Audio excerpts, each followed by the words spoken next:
JK Yadav Films present.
छौड़ी के तोहर चढ़ल छौ जवानी दूगो से दूधवा हो एगो से पानी छौड़ी के तोहर चढ़ल छौ जवानी छौड़ी के तोहर चढ़ल छौ जवानी भेलौ ने बारा छिकाया की छटगे भेलौ ने बारा छिकाया की छटगे यही से लोडा पूरा सहै छौगे हंसै छौगे हंसै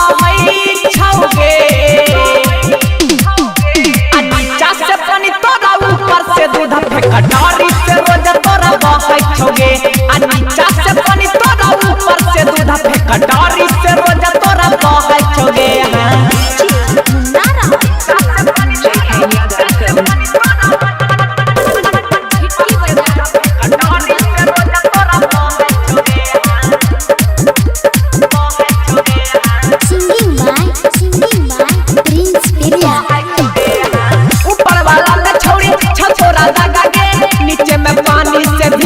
नीचे में पानी से भीगल छौरा गगे ऊपर वाला में छौरी छछोरा दागे नीचे में पानी से भीगल छौरा गगे नीचे में पानी से भीगल छौरा गगे रट धीरे दबा छौरा तीर समा रट धीरे दबा छौरा तीर समा देख के डोजर तोरा सहै छौगे हंसै छौगे हंसै